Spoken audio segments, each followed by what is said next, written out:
Welcome back, everybody, to the Nerdcore Podcast. The podcast reviews movies and talks that nerd shit. This is episode 625 and is your review of Darren Aronofsky's The Wrestler. As always, is the nerd you're going to hear to host the show alongside my wonderful co-host, Oz the Great and Powerful. Hi, I am here to entertain all of you. This is the forehead podcast, by the way. Yeah. Damn, Brad, your pores are. Oh my god. My eyebrows are on fleek for all the Yeah. Gen Zers out there. I guess they are, Brad. I don't know. Is that what the kids are using? Okay, zoom back out. This is stupid. I think you're too out now, but yeah, too far. Yeah. Live and early on a Friday night here for you all on patreon.com/thenerdcore at the $1 tier. You get access to this episode live and early before it drops at 12 p.m. on Saturday afternoon.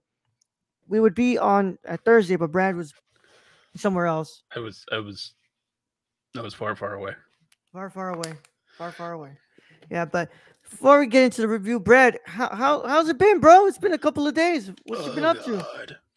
I went to a very hot place that took a very long drive, and I drove back today, which took another very long drive, but I did eat and drink very well, so all is well. Hey man, using that PTO to good use, bro. That wasn't PTO. That was the work. Oh, it was work. Damn. That was work. Well, at least you got to do fun stuff. Well, kind of sort. I got to do stuff, but it ended up being fun for the most part. Other than the drive, it's a 5-6 hour drive, so it's just like, oh god. And after a while, my back starts going. You're old and you fell off a ladder, you fuck. Yep. And you never got it checked out, you dumb fuck. And you have health insurance, you fucker. Yeah, I know. You can go get this shit checked out, Brad. I know, but I'm like an old man, like mind mode. It's just like I'll be fine. This whole time, Brad's had like a fracture in the back, and he just hasn't fucking checked it out. That scares me because then I have it. So it's one of those things. It's like if I go and I get checked out, then I have to do something about it. Yeah. And then I know I have a problem. It's better just not to know, and then one day it just go. Damn, Brad. Well, I hope you've been having a good couple days. I've had, man, what's it called? I've had a good couple days. I just I really wanted to record my videos yesterday because I have 5 videos I need to record. Yeah, 5. Because you watched a recent 4K that you got. Yeah, I watched a bunch of them, bunch of stuff. I need to make a video for After Hours 4K from Scorsese. I need to make How's the thing 4K? The Thing, fucking fantastic. The Shining 4K, The Thing 4K, Mulholland Drive 4K. We saw that on like a Blu-ray kind of. Yeah, it wasn't the best ultra quality. High def. Yeah. Hey, even that in poor quality is better than whatever the remake of the thing was. Whatever the shit that. I've never watched it before. The Thing from Outer Space. No. We watched it. It was like the redo of the Thing. No, we never watched The Thing 2011. The Thing in the future. No, we never seen The Thing 2011, Brad. I thought we watched that. Where bro, you probably watched it. It falls in the ice and shit. You probably watched The Thing 2011. Maybe I thought we watched that. Brad, I don't have that shit logged on my letterbox at all, Brad. What about the Nerdcore's letterbox? No, I would have had it fucking logged into the my letterbox before it even is on the Nerdcore. Maybe I watched it. Yeah, it's one of those I might have watched and I might have went, this is shit. Yeah. There's no Russell Crowe in this. What the fuck? Not Russell Crowe. Kurt Russell. There's a Russell in each name. Yeah. That's why I got confused. And then The Thing from Outer Space is a different movie too. No, I'm thinking of I think it's the 2011 one. The Thing, Terror Takes Shape from 1998. I've never seen that shit either, bro. I don't know. Oh my god. I don't know. But I did that, and I also need to do it on Last Temptation. And I was set up and everything. I was getting ready to record. I recorded my after hours video, Ooh. and then Oh, after dark. Is that where you do it shirtless? shut the fuck up. And then battery was dead. Oh. God damn it. Yeah, I know. Wait a minute. Now Battery for what? for my camera. Oh, it's not like a plug-in? No, bro. I use my Fuji DSLR, bro. Oh, okay. Because I use the whatever fucking camera I got. My webcam. I record Yeah. at work. I don't work. I don't record here. I used to Okay. record here, not anymore. I Okay. just like the quality on my camera better. Well, no, I'm not judging you. I'm just saying Yeah. like I have the webcam one, which is Yeah. not which is actually an upgrade from every other one I've had. Yeah. But I can see if you have an actual camera, Yeah. you would use that. Yeah. So yeah, I'm gonna have to do that next week. Push the reviews one more time, and at least edit After Hours, which really good Scorsese film, really underrated.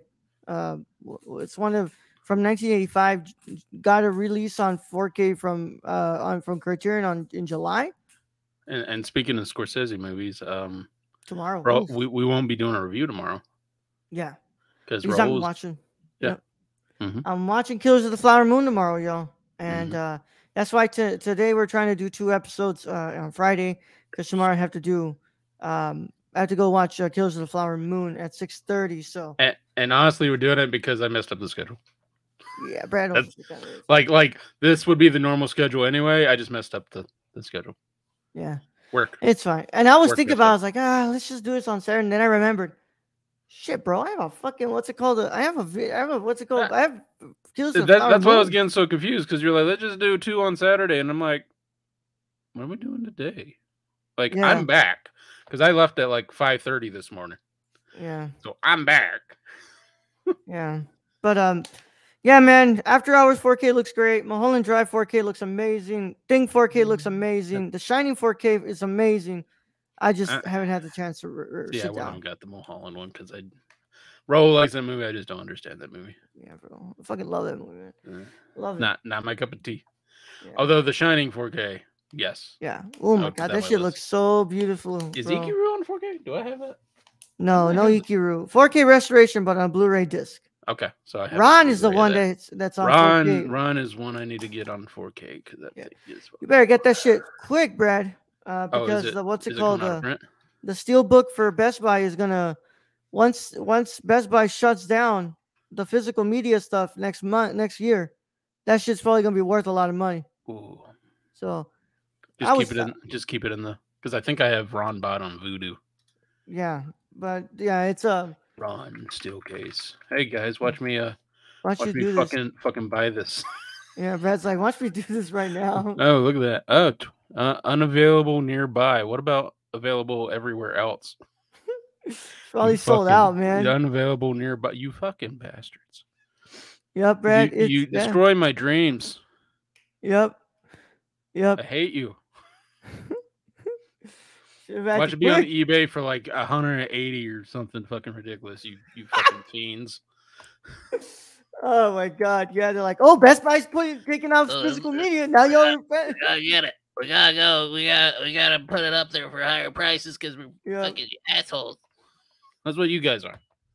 Yep. Because I would be doing the fucking same thing. Actually, no, I wouldn't. Not if I had one. I'm looking at one. What's it called? It's like lowest is $34.99 from what I'm seeing. Not bad. Not terrible. That's actually the price you would pay for the steelbook itself, I guess. I mean, and then you assholes still selling the Batman popcorn buckets for like $50 or more. Like, come on now. That is true. That is true.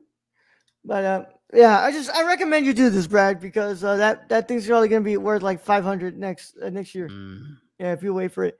But with that said, we hope you all are ready for this. We're gonna be talking about Darren Aronofsky's The Wrestler, and this is only the second Aronofsky movie we've discussed here. We talked about Requiem for a Dream a long time ago. His first film, his debut feature film. Oh, not his debut feature film. I'm sorry. His debut feature was Pie. Why does this one look different? But okay, this one okay. The $34.99 one looks different from the other ones. Or is that just because of the slipcase? That's because of the slipcase. Yeah. Yeah, the what's it called? It comes in a slip. Yeah. God damn you, Yeah. Roll, making me spend money. You want this or not? Because that's gonna be what's it called? Yeah. Of course I want that. Yeah. Goddamn the And it's Emperor. like it's one of my favorite movies, It's a man. fucking Emperor, man. Like I won't buy any other physical media except for like I literally bought the Ikaru the original thing they gave out at movies, the pamphlet. Yeah. All right, man. Well, with that said, let's go ahead and get into this. If you have not watched Darren Aronofsky's uh, The Wrestler, then you should probably get out of here if you care about spoilers. But if you don't care about spoilers, go ahead and stay. Either way, how it goes, this is your one and only spoiler warning, and it is in effect in a 5, 4, 3, 2, 1. Brad, I believe this is for you to. Stall. You I'm know what? working here. Don't worry. I got you, man. Okay, I thank you. got you. I got you. Don't worry. Brad's He doing other important. Roll knows business. what's important. Yeah. Yeah. The Wrestler is a 2008 American sports drama film directed by Darren Aronofsky and written by Robert Siegel. The film stars Mickey Rourke, Marissa Tomei, and Evan Rachel Wood. Rourke plays an aging professional wrestler who, despite his failing health and waning fame, continues to wrestle in an attempt to cling to the success of his 1980s heyday. Yeah, you guys wonder how many how many sentences, how many people could describe? You know, how many people in the pro wrestling industry that can describe? That describes a whole lot of wrestlers in 2011 TNA. He also tries to mend his relationship with his estranged daughter and find romance with a woman who works as a stripper. Production began in January 2008, and Fox Searchlight Pictures acquired rights to distribute the film in the United States. It received a limited release on December 17, 2008, and was released nationwide on January 23, 2009. It was released on DVD and Blu-ray disc on April 21st, 2009 in the United States. It was released in the United Kingdom on January 16, 2009. The film received universal acclaim and won the Golden Lion at the 65th Venice International Film Festival, where it premiered. Film critic Roger Ebert called it one of the year's best films, while Rotten Tomatoes reported that 98% of critics gave the film positive reviews. The success of the film revitalized the career of Mickey Rourke, who went to receive a BAFTA, a Golden Globe Award, an Independent Spirit Award, and an Oscar nomination for Best Actor. Tomei also received an Academy Award nomination for Best Supporting Actress. All right. And cinematography is done by Maris Alberti. That's not the usual, what's it called? Work the cinematographer who works with Aronofsky. Interesting. Edited by Andrew Weisblum. Music is done by Clint Mansell, who usually works with Darren Aronofsky.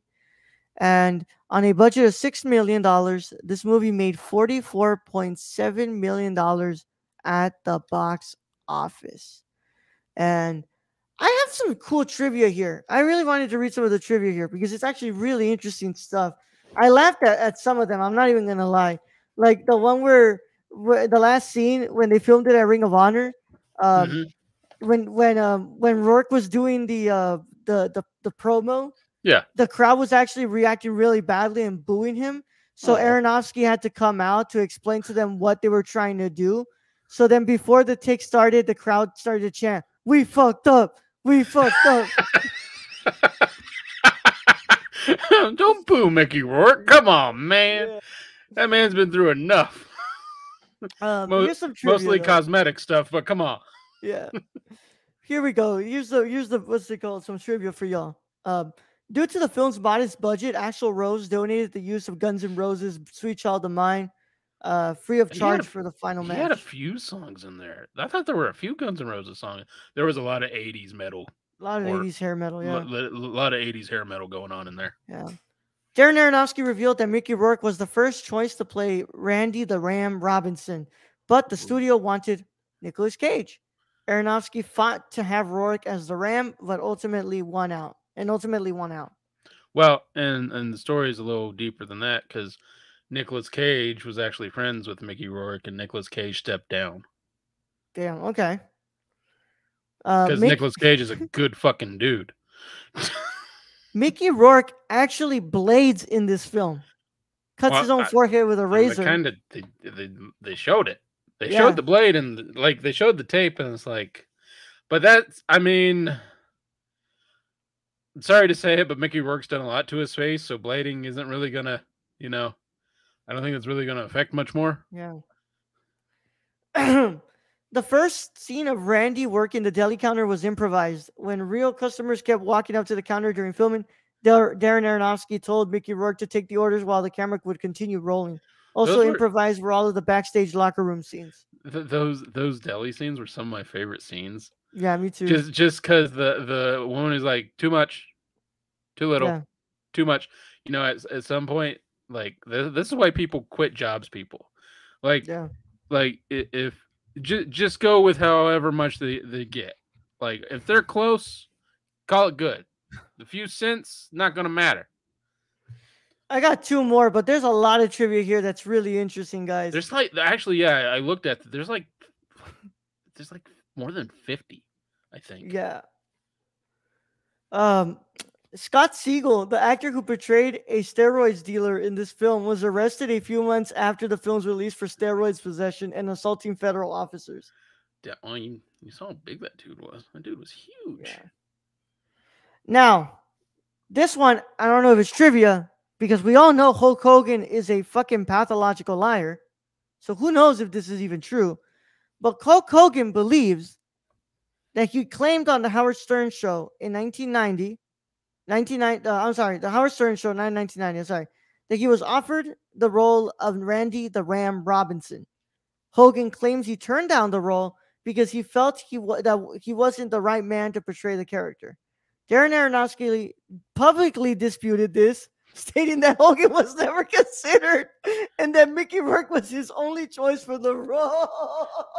But let's be real. Anybody who's watched the movie, which hopefully you have because this is a spoiler review, if you put Hulk Hogan in that role, it would look so unrealistic because we all know Hogan's career. Hogan's career was straight to the top. And, he became a movie star and became like pop culture. He's a pop culture icon. I mean, that's what he is. Like, hate it or like it. And a lot of us hate it for a lot of reasons, just because he's an asshole. But that's what he is. This is the total opposite. If anything, it's I believe it to be the Jake the Snake story. Yeah. Someone who's so good at his job, but he's never like put up to the to the champion. Actually, in this one, Mickey Rourke's character, Randy the Ram, actually was kind of Hulk Hogan-ish, but fell from grace. Yeah. Where Jake the Snake, he would get close to the top, and then, drugs and other issues would rear their head. Now, Brad, I'm going to go ahead and go first to you. What are your initial thoughts on The Wrestler? I'm so glad I finally got to watch this. And I'm so glad I chose this, so I would force myself to watch this. Because for some reason, I just never found the time for it. And I have a DVD of it. It's still in the package. Never opened. It's one of those. Way to sell it on eBay. I don't know. They're just DVDs though, so they're not going for much, I'm sure. But this is actually a very excellent and well done movie. Great storytelling. I really enjoy where it's he's coming to terms with he's done. And he tries to reconcile with with his child, with his daughter, and then he doesn't do so well in that, and then he tries to have and create a life with a woman, and that doesn't go so well, and so in the end he just goes back to the thing that's going to eventually kill him. And I mean it's a beautiful tragedy. That's what this film is. Yeah, man. I'm trying to look here what they shot it on, because I don't want to say that this is DV tape, like Shit, what this it isn't digital. this looks like what's it called? I'm trying to see, Brad. Also, fucking, I don't know why the fuck shot on what has to act like an asshole so many It times. Okay, here says we go. 16 millimeter film. That makes a lot more sense than I thought. Yeah. Yeah, this was shot on a Reflex f16 camera with Kodak Vision 200 tungsten. Yeah, negative film.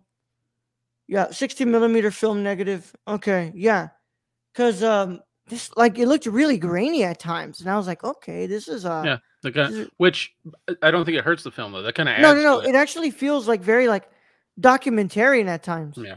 Like, and especially with the way that that Aronofsky is having the camera move. Like, I was like, okay, this is an interesting approach here. But I'm Okay. glad I finally watched this movie, Brad. Okay. I need I need you to check some trivia for me. Marissa Tomei, was that a body double? Uh,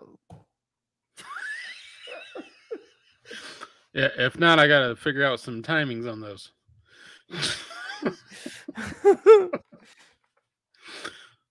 By the way, 2 thumbs up for Marissa Tomei in this film. my God. Great acting, love it. Oh It's like my Halle Berry and God. Swordfish, so just fucking great. God. I don't know, Brad. I'm looking here, man. Um. But this But was it, before The Devil Knows You're Dead. Not. but isn't that kind of funny? It has a parallel with Marissa Tomei's Pam character, where it's an aging stripper coming to the end of her career, and Yeah. it's kind of a funny kind of parallel going on there. But Randy just can't reconcile, and um, he can't step away from the lights and the fame, basically. I think it was Brad, because she's talking about here that that it was her idea to use nipple rings. So not a body double, or It yes, might body not be, double. Brad. It might not be. All right. Yeah. But I just we're want to getting off say topic here. I've had a crush on Marissa Tomei for since Yeah. I was teenager. Yeah. Aunt May was for me. Yeah. Yeah. but I'm getting off topic here. I wanted to say that I really like this movie. I'm glad I finally watched it because I've known about this movie since 2008 because Yeah, so have I. because Chris Jericho did a program leading up to WrestleMania 25 with Mickey Rourke, and he wanted to wrestle Mickey Rourke, but Mickey Rourke was like, "I'm not gonna wrestle. Like, I'm just an actor," and he was like, "That's your problem, is that you think you're portraying a wrestler, while all you're doing is acting." So Mickey Rourke, selected um, four um, four legends to take on Chris Jericho in a 4-on-1. 4-on-1, or was it like a roulette? I can't remember. Who were the legends? It was. I know that Steamboat was one of them. Ricky the Dragon Steamboat, Mm-hmm. and the was it Jake the Snake in it, or I gotta I look feel at like this the shit, Dean bro. Malenko should be in there, but Jimmy Snuka. okay, that's that. Wow, that's It was a 3-on-1. I'm sorry, those guys are pretty old. elimination match. Jimmy Snuka, Ricky Steamboat, and Roddy Piper, and they were Okay. all accompanied by Ric Flair. Yeah, there you go. And Jericho beat them all. Well, Jericho was half their age. Yeah. Yeah. But yeah, I knew about this movie since then, and like other people were telling me about this movie, and like I remember talking to Andrew, and I was like, because Andrew is always bugging me about making a film about wrestling, and I told Andrew, I am not interested in making anything like day in the life of a wrestler, I think you should make an erotic thriller. I can't. For wrestlers. And I told him, like, I'm gonna be real honest. If I made a movie about a wrestler, it would be close to what this is, the wrestler. Yeah. Like, I'm like, what happens in the ring is cool and all, but I'm more interested in what makes these people want to choose wrestling, what keeps them in the business, what And then what you happens know. after when it goes Yeah, wrong. yeah, I exactly. mean, that makes an interesting film, which point proven. Yeah, but I love this movie, man. I think it was really good. I think that it's just Mickey Rourke's performance is so beautiful. This was what got Mickey Rourke. This and Sin City, those two movies are what got him back, I Yeah, think, into to mainstream acting, at least during this time period. yeah, and I really liked it, man. I think like his performance is so quiet at times, but his face is saying everything, bro. He's saying everything. Like, Just the pain. yeah, Um, God, I just love when him and his daughter go to the beach, and then that monologue he has where he's telling her like, I know I'm a shit dad, and I just don't want you to hate me, and it's just like, just the close up with the tears running down his face. You're just like, holy God. And then they break into the ballroom and he dances with her as yeah. like all right, Aronofsky, you're pulling the heartstrings a little too hard. It's a wrestling movie. It's a Wrestling. wrestling movie, man. Wrestling. And I love that it goes into the into like, and I don't know if this is like intentional, but part of me was like, you know, at the core of it, wrestlers are artists because they're telling a story in that ring and putting their bodies on the line to create that. And that to me is like, if that's not art, I don't know what the fuck art is. And I feel like in a way that's also, you know, Aronofsky speaking to us like, here's this thing that I love so much, filmmaking, and I've given so much time to it. Like, I don't know if I'm gonna know what a life outside of making films is gonna be like, and maybe I'm gonna willing to just die making those movies before, like, Which I think we know and have seen a lot of directors actually do that. yeah, they're like, Um, I'm not gonna stop. Like, people are like, I'm not gonna stop. I'm gonna die making them. but Aronofsky tells that very well. He has a few scenes. He's got the multiple scenes during multiple wrestling venues, but the Yeah. one that gets me is the signing. Is when they're there signing, and they pan around the room to all these Oh my.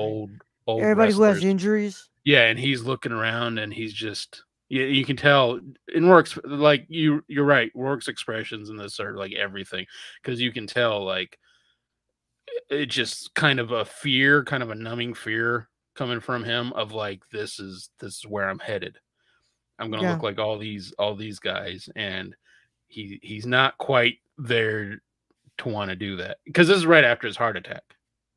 And I'm glad it didn't go the cliche route of like, oh yes, he does fix his stuff with his daughter, and like he does end up getting with Cassidy, and it's like, no, you know, it's just it couldn't be mended, couldn't do that with his daughter, and you just No, because I mean, and it was just really, really sad when you have Pam asking, "Well, what's your daughter like? What's your daughter's favorite color? yeah, he's like, I don't What's know, she wear? What color are her eyes? I don't fucking know." And he's just like, well, "What's her birthday?" I'm like, and it's just like, you can just tell it's just like, man, you fucked up. It's just that's even he knows. Even he's yeah, going, yeah, I fucked up.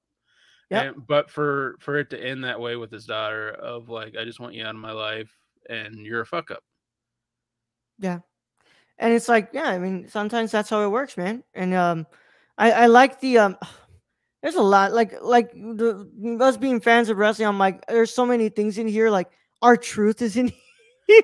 Oh yeah, our yeah. our It's like a truth. young R Truth. That was Yeah, kind of, the man has a fucking death match in oh, that was CZW. great with the barbed wire and Yeah, and the staple gun. And I love the scene before, like, can we use the dude asking, yeah, can we use the staple gun, champ? And he's just like, what?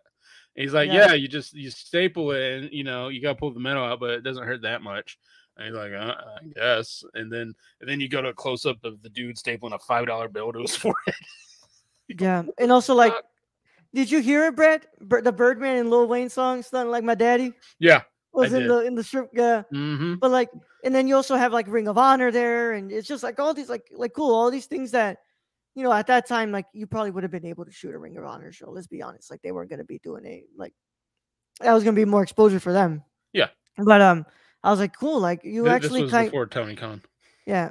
You can tell that that Aronofsky really did want to include professional wrestling culture. He wanted to show kind of the indie part of it, and Yeah, then more of the mainstream kind of wrestling, and just how Randy the Ram kind of in this part of his career, he was basically doing what he could for money.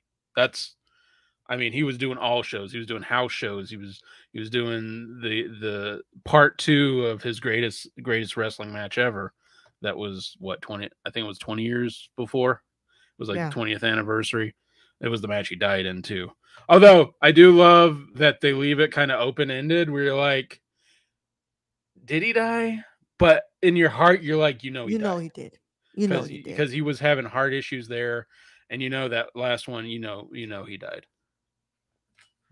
But you could tell, like, in like, just I love the way that he filmed that, man. Like, he's doing it. He's going up to the rope. All the fucking what's it called? The crowd is chanting his name. He's like, he finally got it. Like, he was ready, but he sacrificed his career, man, to be able to get that high again. And Well, he sacrificed his life. He yep, sacrificed his body, his life, everything because he didn't get hurt in that ring. He got hurt in real life, and that's what he was stayed in. It's kind of like when guys get out of prison, and it's such a change when they get into the real world. They feel safer in prison. yeah.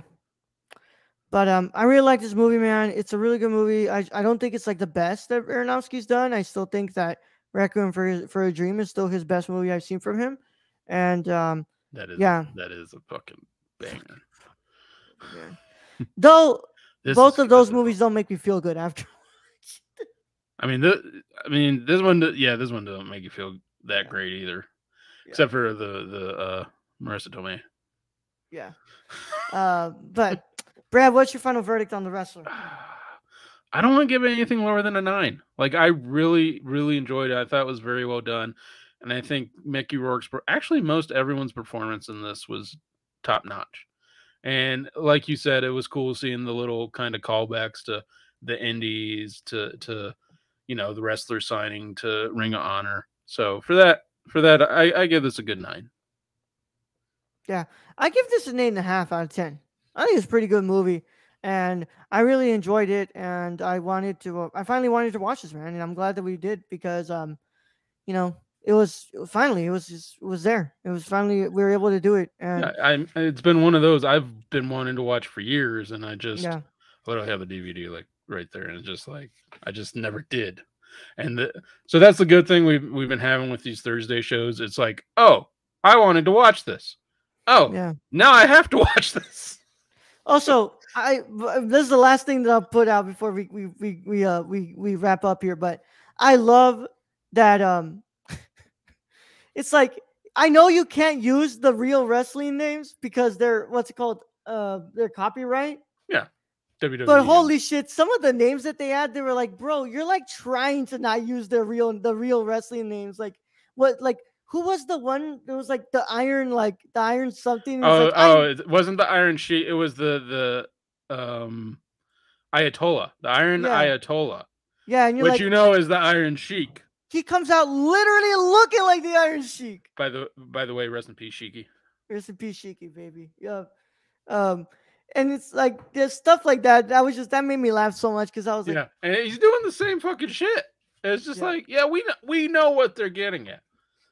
Yeah. And I also really like the use of the Bruce Springsteen song at the end of the movie in the credits. Thought that was really good.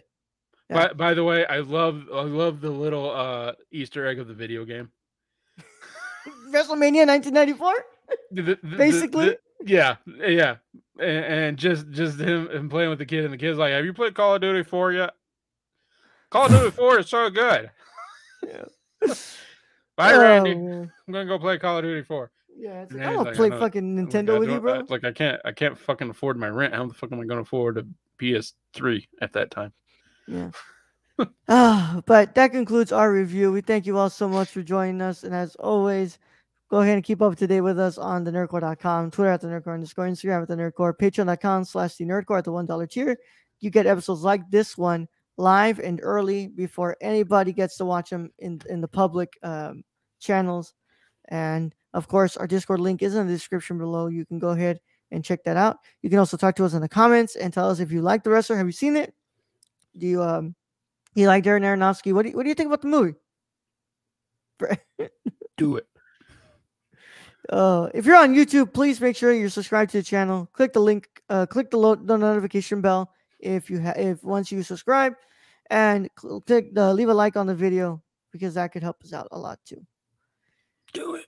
If you're on the audio side of things, make sure that you leave a 5-star review on Google Podcasts, Apple Podcasts, and Spotify, and follow us on all your other podcast platforms, including those that I just mentioned before. But yeah, I'm other wearing than nothing that, from the nose down. Yep. But other than that, we're gonna conclude Horror Month next week. We're gonna look at another Darren Aronofsky film. Another one? Yeah, we're gonna look at the Black Swan. Ooh. Yeah. Ooh. I was gonna like that for more reasons than the movie. But I've heard things. Yeah. But yeah, we're gonna do that. Watch that one with my wife. But we'll be live we're gonna be doing our Loki review, and then we're also gonna be live on Sunday for our review of Bear season 2. But in the meantime, we'll catch you guys later. Brad, send them out. All right, Roland. Thank you, host as always. No one joined us in chat today, but for all you future ones who want to join us in chat, or like, subscribe, leave a message, 5-star reviews, all that good shit. Do that. Do it. Thank you to all our listeners out there. I don't know why I totally went Jersey. Our Patreon supporters, we appreciate each and every one of you. And to end this episode, Rammer Jammer. Ram Jam. Don't call him Robin. Oh, definitely don't. Young Yoda out.